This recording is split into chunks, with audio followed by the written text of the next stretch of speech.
One of the most impactful changes this year was creating themes for each of the 4 areas and asking partners to design their experience with one of those pillars in mind. Welcome to the Convene Podcast. I'm your host, Magdalina Atanassova, Digital Media Editor of Convene. It's a pleasure to bring you another episode from Season 3 as we offer an exclusive behind-the-scenes glimpse into Convening Leaders 2024 held in sunny San Diego this January. This episode is brought to you by Visit Kingston. Jennifer Bishop and I discussed the intricacies of the district, what proved to be the heart of the event. She shares details about the concept, how to engage with sponsors, and some ideas on how this concept will change in the future. Enjoy the episode. Hi, Jen, and welcome to the Convene Podcast. It's a pleasure to have you as part of this very special season dedicated to convening leaders. Let's start with some introductions. Can you introduce yourself to our listeners and share more about your background as well as your responsibilities during the event? Okay, my name is Jennifer Bishop. I'm one of the strategic directors on the business development team, and I also oversee our account management team with my counterpart, Maggie Simkin. I've worked at PCMA for 19 years, and I've always been involved with the partnership program, but my role has evolved. I used to be responsible for fulfillment and basically ensuring that all contract deliverables were met for our partners and sponsors. And I'm now more involved on the strategy side, and I work with various team members to develop our partnership program assets and sponsorship opportunities, both at our events and throughout the year. And for Convening Leaders in particular, I was very much involved with the partner activations in the district and how our partners are incorporated into the design of that. And apart from the district, our team manages fulfillment for anything our partners are involved in, and that ranges from education sessions they're sponsoring and focus groups to video interviews and main stage seating. And you mentioned the district, so can you share a bit more about the concept behind the district and specifically how it's different than an exhibit hall that we're also used to, and maybe how Convene Leaders, the version of Convene Leaders this year, was an evolution or a new approach from previous editions? The district concept began in 2020 and has continued to evolve and grow since then, but it is essentially the heart of CL since it's the central meeting place and the hub for food and beverage and partner experiences. One of the most impactful changes this year was creating themes for each of the 4 areas and asking partners to design their experience with one of those pillars in mind. The Belong area was about community and gathering places, and it included our Bleisure Lounge. The Enjoy area was about infusing wellness into your daily routine, and it included a pickleball court. The Engage area was intended to empower attendees with tools for the professional success, and that featured the tech playground. And the Explore area encouraged attendees to learn more about destinations, including our global district, and what it means to think bigger and braver. The Sales Pavilion was the ideal location for the partner experiences. We were trying to create a true 360 design in terms of access and flow through the space. No one felt like they were in the back of the room as you would in a traditional exhibit hall, since we had entry points from all 4 sides of the room. And having the breakout sessions flanking both sides of the pavilion was critical in terms of flow. And the terraces and natural light created a warm and welcoming ambiance in the space. I like that, the fact that it was so, I don't know how to put it, but so open. It did not feel as an enclosed space like you would. Yeah, exactly. I think the natural light and having access to the terrace made such a big difference. We've never really been in a venue like that, so it was quite unique.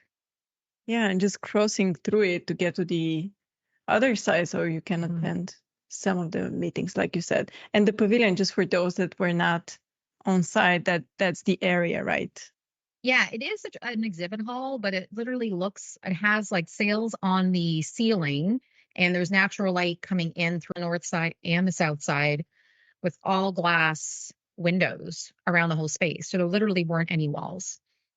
Can you share how you work with the different companies on their sponsor activations? They were quite different this year. And how much control did you have over those?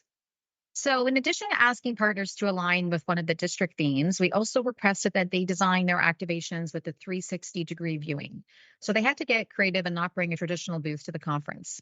And we really wanted partners to think outside of the box and create activations that encouraged attendees to interact with them. Our events team requested that all activation designs were sent to them for approval before anything was put into production. and to design the space with activating and engaging experiences in mind. It was more about ensuring that the activations had a true 360 design and weren't blocking sightlines.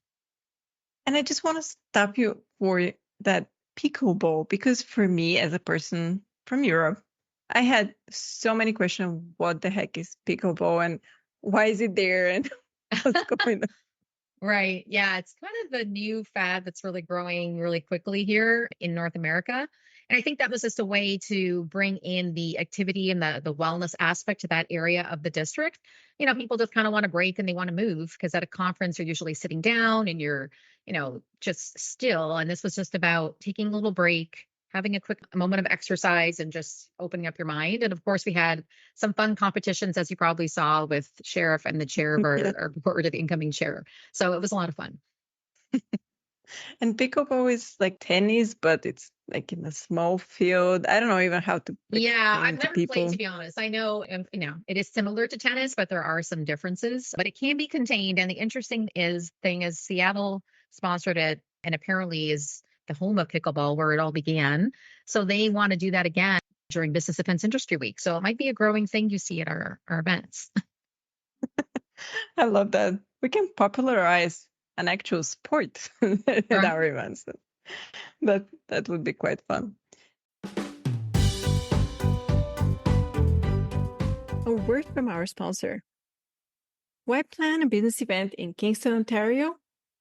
Because it's easy to get to and walkable, and for all there is to see, do, and taste. So you save more, connect more, and experience more while you're there. For board meetings, sales retreats, and team building, plan your business event in Kingston. Learn more at visitkingston.ca/meetinkingston. Now back to the program. How did you manage to run the district before and during the event? You already mentioned that all designs needed to be approved, but what else did it entail? So our department worked closely with the events and education team for months leading up to CL on the design and how to incorporate our partners, as well as the logistics involved in bringing that to life. We also plan a site visit with our partners in the spring so they can walk the space with us and get a first look at the design and themes for the conference. Our account team does an amazing job liaising with our partners and vendors, and there's a lot of detail and attention that goes into that, from sharing guidelines to requesting preferred placements and trying to ensure that everyone is happy with their location. And during the event, our team was actively checking in on partners during setup to ensure everything was going smoothly. We also made a point of walking through the space throughout the conference, particularly during planned activity times. And how did you balance giving sponsoring organizations the chance to unleash their creativity with what can reasonably be accommodated in the space? Did you have a chance where they wanted to go much more wild than, you could actually have them do on site? There were certain restrictions, like keeping the height of their activations to 14 feet, and anything over that would have to be placed around the periphery of the pavilion so they didn't block other activations. We didn't allow for any rigging because we didn't want it to look like a trade show. So the only other restriction was not having amplified sound if they were planning on music in their space. So we learned from past years that attendees found the loud music to be disruptive, especially if education sessions or meetings were taking place around them. So many examples come to mind. Right. And how did you work on ensuring there is a good mix of variety of sponsors and activations? So, since we work so closely with our partners on what they're planning and designing, we're able to share what else is happening in the adjacent spaces. So, there isn't too much duplication. The partners like to be original and they all did something unique, which was great. And the partners actually really stepped it up this year in terms of creating engaging experiences. And it was evident with the lines and the traffic that the attendees also enjoyed the activations. We saw everything from pop-up shops and markets to cooking demonstrations and oxygen bars, personalized shirts and bags, tarot card readings. The list goes on and on. Did you offer any innovative sponsorship packages to those companies that took part? Yeah, so all partners with an activation in the district received a landing page in the Swap Card app and the digital platform to promote what they were planning. So they were able to manage the design of the page, add videos, banners, resources, and a list of staff members who would be attending. And the app also included a lead retrieval feature this year so they could scan attendee badges and it generated a report in real time.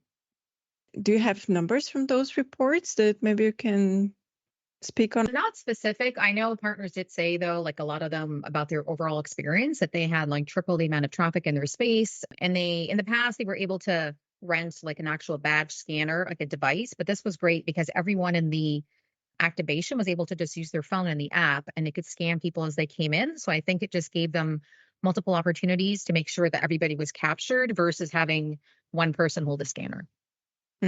Yeah, that's great. And if you had a chance, what would you do differently? I think the most common area for improvement we heard from partners was to add more seating for meal functions. It's an interesting balance to set enough space for the partner activations and what we're designing, but also accommodate seating and food stations. We wanted to get away from traditional sit down lunches, so we need to get more creative in terms of seating. And if you think of how would you do it differently, you have to imagine yourself in the same space, right? So if you're in a different conference center. Exactly. And next plans for an iteration of the district, do you know already how it would look like? So our events team is actually on a site visit to our future host city this week, and they're looking at how we can replicate the experience and the design to some degree, but also find a way to keep evolving to ensure the overall experience is meaningful and adds value for the conference attendee. Things are never boring here at PCMA, as I like to say. It's challenging to work in different venues every year, but in a good way. We're really excited to see what our experience in Houston will look like next year. Yeah, I'm sure everybody that experienced the district would like to see the next version and the new activations because they were quite fun. Was there anything we didn't address and we should mention before we wrap up? No, I don't think so. I think it was covered. I mean, I think it's just like I said, we're really trying to keep improving and enhancing this experience. And we've heard so much more positive feedback this year than past years. I think that had a lot to do with the space we were in. So we learned a lot of lessons. And even if we have to go back to being in a more traditional looking exhibit hall, I think what we do in the space and what's around it is really going to influence what that experience feels like for the attendees. So we've learned a lot of lessons. We just have to keep evolving. Keep evolving. I think that's the word for every event manager, everybody in the events industry. Keep evolving. Yeah, I know. You just reminded me of your background, like Dory, keep swimming, you know.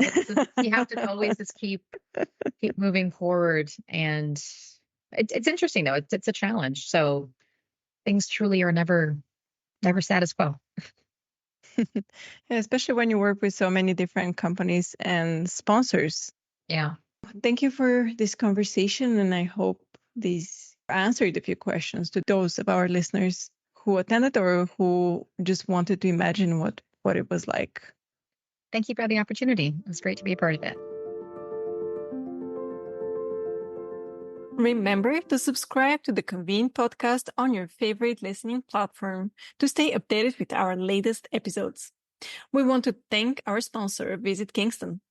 Learn more about why you should hold your business event in Kingston, Ontario at visitkingston.ca/meet in Kingston all together. For further industry insights from the Convene team, head over to pcma.org/convene. Until next time.